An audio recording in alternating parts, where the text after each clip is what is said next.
Hi everyone, welcome to my channel, and in today's video I am going to show you a tutorial on how to make these two cake toppers using your Cricut and Cricut Design.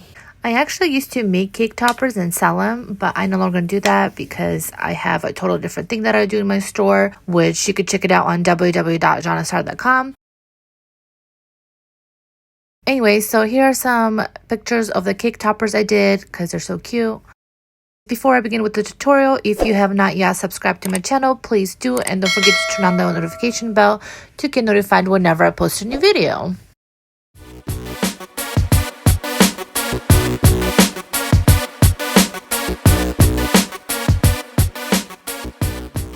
So I have my Cricut Design open. I'm going to insert text. The word I'm going to use is one for like a first birthday. So I'm going to change the font to October Twilight. I do have a video. It's going to pop up right now on the top right corner. And this is where I show where I get all my fonts and such. I'm just going to make it bigger. I'm going to click on Advanced. I'm going to ungroup two letters. So everything is separate. And I'm going to move it around so the letters are touching. I'm going to select all the letters, and right here I am going to click weld, not attach but weld, and I'm gonna make two of them. So one of them I'm going to attach because I want to show you what the difference is if you attach it versus welding. For cake toppers you have to weld them, and usual standard cake toppers are like 6 inches in width, and that's all. It's really easy. And now I'm going to make it. So the top one is my welded image, and then the bottom one is my attached image. Okay, I'm gonna click continue.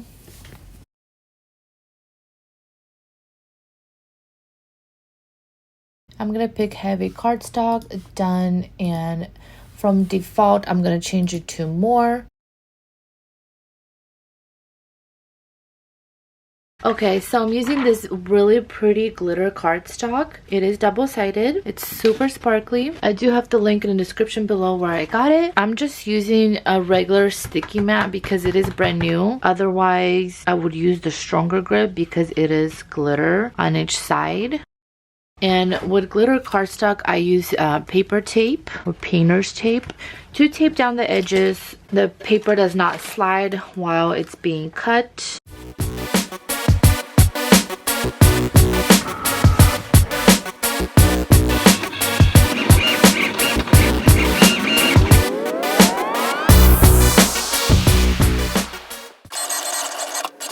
Before I unload this, what I like to do with these cardstock, I like to first check if it cut through all the way, and it did. So now I can take it out. Always take off the negatives first.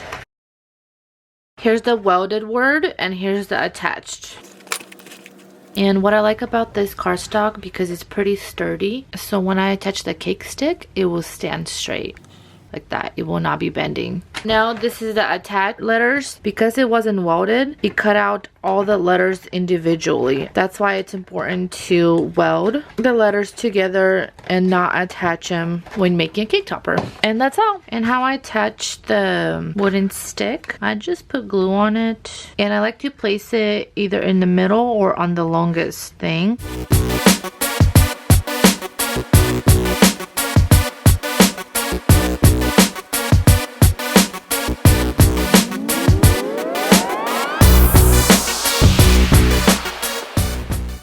And here's how I make my double word cake toppers. The best fonts to use is always cursive that are thick. I'm going to use the same font, October Twilight. And with this one, I also ungroup all the letters. So the first thing I do, I rearrange the first word, and then I do the second one. If there are any eyes, I move it to the side and I insert a circle shape. Gonna resize it, and I place it over the eye, just a dot. And then I select both of these and I'm going to slice it. Once I do that, it separates the dot from the eye, and I'm gonna delete these extra things, and now I have my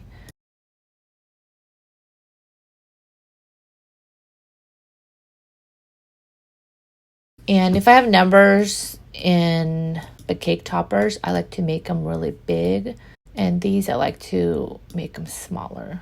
Okay, now that I have done that, I'm going to select the top, and I do not weld anything yet, just in case I want to move stuff around. And you need the top word to be attached to the bottom one. And now this big word, if I just leave it attached to the T, it is not going to be sturdy at all. So what I like to do, I like to bring this up so the B is touching as well. I'm gonna bring the I up. And sometimes what I do, like with this B, I don't like how it's too wide. So this little lock button, I click it and locks it. And now I could make it a little taller or wider if I wanted to, but I wanted to make it more narrow. And I basically just kind of play around with it till it looks nice. And now for my dot, I usually like to make it bigger, and you do have to attach it to something. I'm gonna attach it right there. So every single letter has to be touching. Anyway, so once I do all that, I'm gonna select all of this and I'm going to weld it. And now you could see that the D and the A, they don't have those little holes anymore. And there's a reason why. So I'm going to undo the weld, and I'm gonna show you why it does that. I'm gonna change this to white, these 3 letters that did that. So now if I bring the D over, see how this little tail it has? Because it's so close to this hole in the A, I guess, it will fill it in once it's welded. What you could do, you could move it so you could see these 2 lines are not touching, and same with the H. But sometimes, because I like them to be super close, what I do, I insert a circle and I'm going to put it over the D. So I'm going to click on the circle and then hold down the shift key and select the D. That's it, just these 2 right here on the side. And I'm going to click slice. And now I'm going to delete the circle. And then see, it cuts off the stick, and I'm going to delete that. I know this is like extra work, so sometimes it's just better to move the letters, but this is how I like it. And now that's done, select all, and I'm going to click weld. And now you could see that the little holes in the D and the A are still there. And this becomes one image. And I'm going to resize the width to 6. How I do the width is the size of the cake. So usually cakes are like 6 inches, 9 inches is a pretty standard size of a cake. If it's like a tiered cake, it's usually the top is usually like 6 inches, sometimes less. So I think 6 inches in width is a good size. And I'm done, and I'm just going to make it and do the same thing that I did with the first one.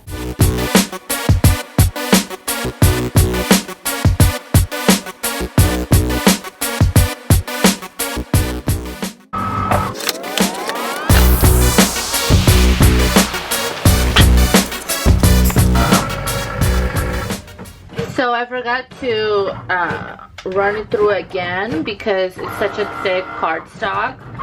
So I actually ended up taking the whole thing out and then putting it back in, and it's actually cutting it over the exact same spot.